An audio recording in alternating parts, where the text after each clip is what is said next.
कहानी की शुरुआत एक छोटे से टाउन से होती है जहाँ देर शाम एक लड़की एक दुकान पर जाती है और कुछ सामान के साथ ही एक लॉटरी का टिकट भी खरीद कर वहां से चली जाती है। उसके जाते ही दुकानदार देखता है कि लड़की की आईडी यहीं रह गई है, इसलिए वो उसे आवाज देते हुए बाहर आता है। लेकिन इतनी सी देर में वो लड़की न जाने किस ओर चली गई थी कि उसे दिखाई ही नहीं देती। आखिर वो दुकानदार उसकी आईडी अपने गले में डाल लेता है, ये सोचकर कि वो फिर किसी दिन आएगी तो उसकी आईडी लौटा देगा। लेकिन उस दुकानदार को यह एहसास ही नहीं था कि वो लड़की रहस्यमय तरीके से गायब हो चुकी है, ठीक वैसे ही जैसे उससे पहले भी टाउन की 2 और लड़कियां गायब हो गई थी और अभी तक उनका कुछ भी पता नहीं चल सका है। अब इस घटना के अगले दिन दिखाया जाता है कहानी के मेन कैरेक्टर पेन को, जो एक कंपनी में अकाउंटेंट की जॉब करता है। एकदम सीधा साधा और सिंपल सा दिखने वाला पेन इसी कंपनी में रिसेप्शनिस्ट की जॉब करने वाली लूसी नाम की एक लड़की को दिल की गहराइयों से प्यार करता है। लूसी के सामने अपने प्यार का इजहार करने की उसमें जरा सी भी हिम्मत नहीं है, लेकिन फिर भी किसी न किसी बहाने से वो हमेशा उसके आसपास ही मंडराता रहता है। लूसी भी ये जानती है कि बेन उसे पसंद करता है, लेकिन वो उसे जरा सा भी पसंद नहीं करती और उससे पीछा छुड़ाने के लिए वो उससे बहुत ही रूड तरीके से बात करती है। बेन जैसे मामूली मिडिल क्लास लड़के को वो पसंद भी कैसे कर सकती है? उसके सपने तो इससे कहीं ऊंचे हैं। उसका चक्कर कंपनी के मैनेजर स्टीव के साथ चल रहा है और वो उसे शादी के जाल में फंसाने की पूरी कोशिश में लगी हुई है। लेकिन इससे पहले कि लूसी जैसी मामूली लड़की के साथ मैनेजर का नाम उछलता, वो उसे नौकरी से ही निकाल देता है। लूसी ने सोचा था कि स्टीव मेसन जैसी बड़ी मछली को फंसाकर वो जिंदगी भर ऐश करेगी, लेकिन उसका ये सपना सपना ही रह गया। नौकरी से निकाले जाने के बाद वो घर जाने लगती है तो बाहर बेन भी घर जाने के लिए उससे लिफ्ट मांगता है। उसकी गाड़ी खराब हो गई थी, जबकि आज उसे जल्दी घर पहुंचना है क्योंकि उसकी माँ का हड़बड़ी में फोन आया था कि जल्दी से घर आ जाओ। लूसी को लगता है कि बेन आज फिर से उसके करीब आने की कोशिश कर रहा है। वो उसे लिफ्ट तो दे देती है, मगर बहुत ही गुस्से भरी नजर के साथ। अब लूसी की गाड़ी से उतरकर बेन जैसे ही घर के अंदर एंटर होता है तो घर के अंदर इतने सारे न्यूज वालों को देखकर वो घबरा जाता है और उनसे बचकर अपने कमरे में जाने की कोशिश करने लगता है। तभी उसकी मॉम उसे बताती है कि बेटा, तुम्हारी लॉटरी लग गई है, तुम एक मिलियनेयर बन गए हो। लॉटरी पूरे $36 मिलियन यानी लगभग 180 करोड़ रुपए की थी, इसलिए बेन की मॉम तो बहुत खुश थी। लेकिन बेन ये खबर सुनकर कुछ परेशान सा हो गया था। आखिर सबके जाने के बाद वो बेसमेंट में जाता है और जैसे ही वो यहाँ रखी एक अलमारी का दरवाजा खोलता है तो इसमें से उसी लड़की की लाश बाहर आकर गिरती है जो उस रात लॉटरी का टिकट खरीदने के बाद गायब हो गई थी। यहाँ पता चलता है कि बेन एक सीरियल किलर है जिसने अब तक टाउन की 3 लड़कियों को मार डाला था, जिनमें से इस लड़की के पास मिले लॉटरी टिकट की वजह से आज वो माला माल हो गया है। लेकिन इतनी बड़ी लॉटरी लगने के बाद भी अगले दिन वो फिर से काम पर जाता है क्योंकि उसे नहीं मालूम था कि लूसी को नौकरी से निकाल दिया गया है। वो उसके करीब आने के लिए ही तो नौकरी पर जाता था। मासूम चेहरा, सीधा साधा लुक और चेहरे पर बिल्कुल भी इस तरह के एक्सप्रेशन नहीं जैसे किसी का मर्डर तो दूर की बात उसने एक मक्खी तक न मारी हो। लेकिन दूसरी ओर लूसी को भी रेडियो पर उसकी लॉटरी के बारे में पता चल गया था, जिसे सुनकर उसकी आंखें चमक जाती। इसलिए नौकरी से निकाले जाने के बावजूद वो उसके साथ साथ कंपनी में जाने लगती है। बेन तो आज भी उससे कुछ नहीं कह पा रहा था, लेकिन लूसी ये मौका कहाँ छोड़ने वाली थी। मैनेजर ने लात मारी तो क्या हुआ, बेन के रूप में उसे पैसे वाला एक दूसरा मुर्गा मिल गया था, जिसे हलाल करने के लिए उसे ज्यादा मेहनत भी नहीं करनी पड़ेगी।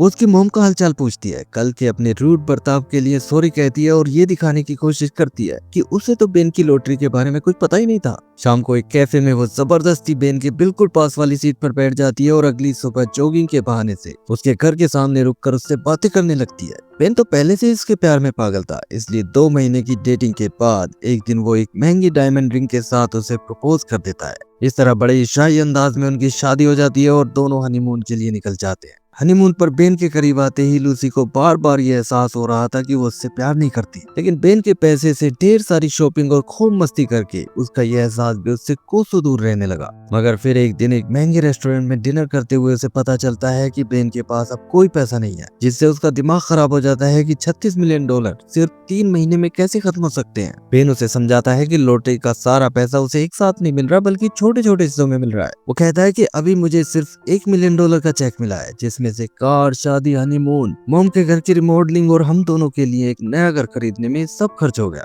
अपनी मॉम के घर में लगाए पैसे और नया घर खरीदने की बात सुनकर लूसी और भी गुस्से में तिलमिला जाती है, क्योंकि उसे बेन के घर से क्या लेना देना था। वो तो उसके पैसों पर अय्याशी करके कुछ दिन बाद उसे छोड़ने वाली थी, जिससे डिवोर्स पर लॉटरी का आधा पैसा उसे मिल जाता। बेन ने अपने पैसे से कोई अय्याशी तो की नहीं थी, इसलिए लूसी का ये गुस्सा और जुबान पर सिर्फ पैसे की बात सुनकर उसे भी गुस्सा आ जाता है और वो चिल्लाते हुए कहता है कि इसका मतलब तुमने मुझसे सिर्फ पैसे के लिए शादी की थी। इस पर लूसी उसे एक थप्पड़ मारकर अपने आप को वॉशरूम में लॉक कर लेती है और अपने आप को शांत करके सोचने लगती है कि अब उसे क्या करना है। बेन वॉशरूम के दरवाजे पर उसका इंतजार करने लगता है कि तभी रूम सर्विस के लिए एक लड़की आ जाती है। लूसी के साथ इस झगड़े के बाद बेन का दिमाग बहुत ज्यादा खराब हो गया था, इसलिए इस लड़की में भी उसे लूसी ही नजर आ रही थी। उस लड़की को अंदर बुलाता है और दूसरे कमरे के बाथरूम में ले जाकर उसका मर्डर कर देता है। अब आहट सुनकर लूसी भी उसी कमरे में आ जाती है और बेड के नीचे छुप कर देख लेती है कि उस लड़की का मर्डर करने के बाद बेन बड़ी ही अजीब हरकत कर रहा है। वो एक केला छिलकर उस लड़की की लाश के पास डाल देता है और केला लड़की के मुंह में फंसा देता है। ऐसा करके वो वापस उसी कमरे में जाकर लूसी के बाथरूम से बाहर आने का इंतजार करने लगता है।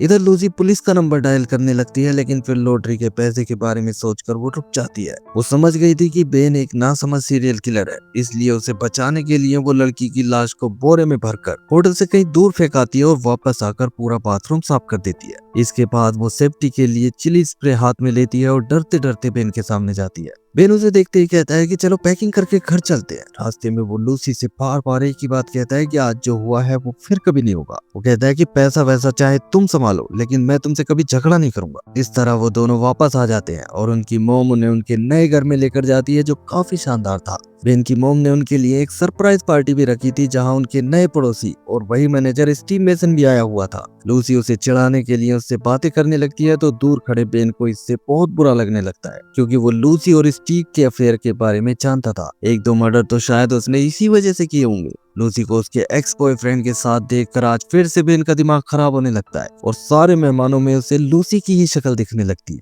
लेकिन रात को लूसी जब रोमांटिक अंदाज में उसके साथ बेड पर सोने आती है, तो वो सब कुछ भूल जाता है और एक और मर्डर होने से बच जाता है। इसके बाद लूसी जब टीवी पर न्यूज देखती है कि जो 3 लड़कियां गायब हुई थी, उनके इन्वेस्टिगेशन के लिए एक डिटेक्टिव पूरे टाउन में पूछताछ करता घूम रहा है, तो उसे फिक्र होने लगती है कि नासमझ बेन कहीं पकड़ा न जाए। सुबह होते ही वो कुछ सामान ले जाने के बहाने से बेन के पुराने घर में जाती है, जहाँ बेन की मोम किसी काम से बाहर चली जाती है। लूसी घर के पीछे जाती है तो उसे आसानी से पता चल जाता है कि बेन ने उन लड़कियों की लाशें कहाँ दफनाई हुई हैं। वो खुदाई करके उन्हें बाहर निकालती है और गाड़ी में डालकर अपने नए घर की ओर चल देती है। इधर घर पर वो डिटेक्टिव बेन से भी पूछताछ करता है, क्योंकि उस दुकानदार से उसे पता चल गया था कि वो लड़की उस रात उसकी दुकान से एक लॉटरी का टिकट खरीद कर ले गई थी और बेन भी उसी महीने की लॉटरी जीता था, इसलिए उससे पूछताछ तो बनती थी। मगर बेन इस पूछताछ में जरा सा भी नहीं घबराता और चालाकी से डिटेक्टिव के हर सवाल का जवाब दे देता है। डिटेक्टिव के जाने के थोड़ी देर बाद लूसी घर आ जाती है और तीनों लाशों के साथ ही गाड़ी को घर के गैराज में खड़ी कर देती है। इसके बाद वो घर के पीछे जाती है तो बेन के साथ उनके पड़ोसी भी बैठे थे, जिनमें से जो लेडी थी वो एक फैमिली प्लानर होती है।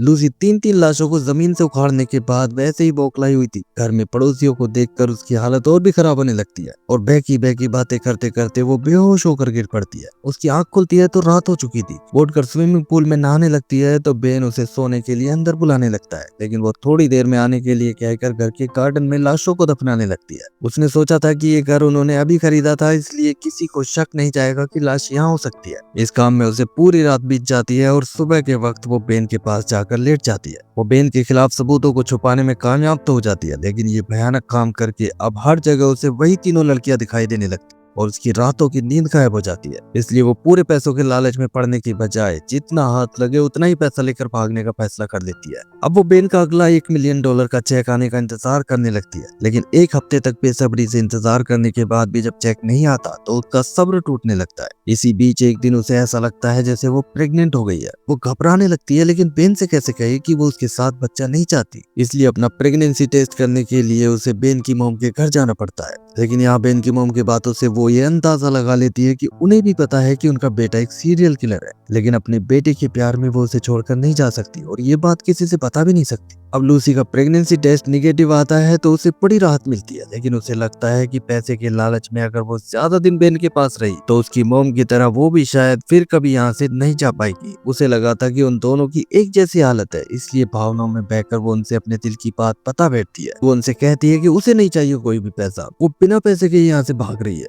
लेकिन वो भूल गई थी कि उनके लिए तो बेन उनका बेटा है, उनका खून का रिश्ता है उसके साथ। लूसी के जाते ही वो बेन को सारी बात फोन पर बता देती है और समझाती भी है कि अब उसे क्या करना है। अब रास्ते में लूसी के पास बेन का फोन आता है, जो बताता है कि उसका $1 मिलियन का नया चेक आ गया। लूसी ये सुनते ही एकदम से कार के ब्रेक लगा देती। अब वो सोचती है कि जब भागना ही है तो क्यों ना पैसे लेकर भागा जाए। वो घर वापस जाती है जहाँ बेन उसे कहीं नहीं दिखता, लेकिन अचानक एक जगह पड़ा हुआ $1 मिलियन का चेक उसे मिल जाता है। वो चेक लेकर भागने के लिए बाहर कार में आकर बैठती है, लेकिन पिछली सीट पर बैठा हुआ बेन उसे पकड़कर अंदर ले आता है। उसने चेक अंदर छोड़ने का नाटक इसलिए किया था क्योंकि वो देखना चाहता था कि जो उसकी माँ ने उसे लूसी के बारे में बताया क्या वो वाकई सच है। बेन उससे कहता है कि चलो कोई बात नहीं, शादी का रिश्ता इतना आसान नहीं होता, लेकिन मुझे एक और मौका देकर देखो, सब ठीक हो जाएगा। ये सब वो बड़े प्यार से कह रहा था, लेकिन लूसी डर के मारे थर थर कांप रही थी। अब वो एक अलमारी खोलता है तो इसमें से मैनेजर स्टीव मेसन की लाश बाहर आकर गिरती है। वो कहता है कि ये हमारे रिश्ते में सबसे बड़ा डिस्ट्रैक्शन था, इसलिए मैंने इसे भी रास्ते से हटा दिया, लेकिन फिर भी तुम्हें कोई शिकायत है तो मेरे साथ ऊपर चलो। वो उसका हाथ पकड़कर ऊपर ले जाता है, जहाँ आकर लूसी बिल्कुल हैरान रह जाती है। बेन ने अपने पड़ोसन को किडनैप कर रखा था, जो अपने आप को एक फैमिली प्लानर बताती थी। वो उससे कहता है कि अब तुम यहाँ से तभी जा सकती हो अगर हमारा रिश्ता फिर से पटरी पर आ जाए। आखिर मौत के दरवाजे पर बैठकर बेचारी उनकी मैरिज काउंसलिंग शुरू कर देती है और पूछती है कि क्या उनके रिश्ते में ईमानदारी और सच्चाई है। लेकिन उसके पहले ही सवाल पर लूसी और बेन दोनों झगड़ने लगते हैं। लूसी बेन पर इल्जाम लगाती है कि उसने अपने सीरियल किलर होने की बात उसे छुपाई, लेकिन बेन कहता है कि मुझे लगा तुम्हें सब पता है और तुम मेरी ही टीम का हिस्सा हो, वरना तो उन लाशों को छुपाने की तुम्हें क्या जरूरत थी। यानी बेन को सब पता था, इसलिए लूसी अब उससे साफ कह देती है कि वो उससे प्यार नहीं करती, उसने सिर्फ पैसे के लिए उससे शादी की थी। लेकिन बेन अभी भी जिद पर अड़ा रहता है तो लूसी मौका देखकर नीचे की ओर भाग जाती है। बेन भी चाकू लेकर उसके पीछे भागता है और दोनों स्विमिंग पूल में गिर पड़ते हैं। तभी वो डिटेक्टिव वहां जाता है, क्योंकि वो पिछले एक हफ्ते से उस लॉटरी की दुकान का सीसीटीवी देख रहा था और आज उसके दिमाग में ये बात आई कि सीसीटीवी में काफी लोग दिख रहे हैं मगर एक बेन ही नहीं दिख रहा। जब उसने लॉटरी जीती है तो मुमकिन है कि टिकट खरीदने वो भी वहीं गया होगा, इसलिए वो उससे कुछ सवाल करने आया था। लूसी डिटेक्टिव को कुछ नहीं बताती, बल्कि अभी भी वो बेन को बचाने की कोशिश कर रही थी। मगर बेन आज अपना गुनाह कबूल कर लेता है और लूसी से कहता है कि अब वो कोई बात नहीं छुपाएगा, क्योंकि शादी का रिश्ता ईमानदारी और सच्चाई पर टिका होता है। मगर तभी एक बार फिर पैसे का लालच लूसी के ऊपर हावी होने लगता है। वो सोचती है कि बेन अगर पकड़ा गया तो ये साबित हो जाएगा कि लॉटरी उसकी नहीं बल्कि उस लड़की की लगी थी, इसलिए उसके जेल जाते ही उसे एक भी फूटी कौड़ी नहीं मिलेगी। ये सोचकर वो चालाकी से डिटेक्टिव की गन निकालकर उसे गोली मार देती है और बेन से कहती है कि अपनी लिस्ट में एक और ऐड कर दो। बेन ये देखकर हैरान भी होता है और उसके चेहरे पर हल्की हंसी भी आने लगती है। अब इसके 18 महीने बाद लूसी और बेन को जेल में एक दूसरे से बात करते हुए दिखाया जाता है, लेकिन जेल में वो दोनों नहीं बल्कि सिर्फ लूसी होती है। बेन जेल में उससे मुलाकात करने आया होता है। पुलिस को उन तीनों लाशों के डीएनए से लेकर डिटेक्टिव की गन पर लूसी के फिंगरप्रिंट तक सारे सबूत उसी के खिलाफ मिले थे और उस फैमिली प्लानर ने भी बेन के डर से सर पर चोट लगने की वजह से याददाश्त जाने का नाटक कर लिया था। अब जेल में मुलाकात के दौरान लूसी गुस्से में बेन से कहती है कि मुझे जेल भेजकर यहाँ क्या करने आए हो। बेन कहता है कि मैं तो पुलिस के सामने काफी चिल्लाता रहा कि ये सब मैंने किया है, लेकिन वो माने ही नहीं, तो इसमें मेरी क्या गलती है, वरना तुम तो जानती हो मैं तुमसे कितना प्यार करता हूँ। लूसी कहती है कि अगर तुम इतना ही प्यार करते हो तो केस लड़ने के लिए मुझे कुछ पैसे दे दो। ये सुनते ही बेन बात काट कर जाने लगता है और अंदर से लूसी भी उसे जी भरकर गालियां देना शुरू कर देती है। फिर वो अपने आप को शांत करके उससे कहती है कि कभी न कभी तो तुम किसी लड़की का मर्डर करोगे ही, फिर सबको पता चल जाएगा कि असली किलर मैं नहीं तुम हो। लेकिन इस बात पर बेन कहता है कि जब से तुम जेल में हो मुझे ऐसा करने का कोई ख्याल ही नहीं आता, मुझे अब किसी का मर्डर करने की जरूरत ही महसूस नहीं होती। मगर ऐसा भी नहीं है कि मैं तुम्हारे जेल में रहने से खुश हूँ, मैं तुमसे बहुत प्यार करता हूँ। ये सुनते ही लूसी आग बबूला हो जाती है, लेकिन फिर भी वो प्यार के साथ उससे बात करने का नाटक करती है, जिससे वो उससे मिलने आता रहे और कभी ना कभी उसकी बातों में आ ही जाए। इसी के साथ ये मूवी एंड हो जाती है।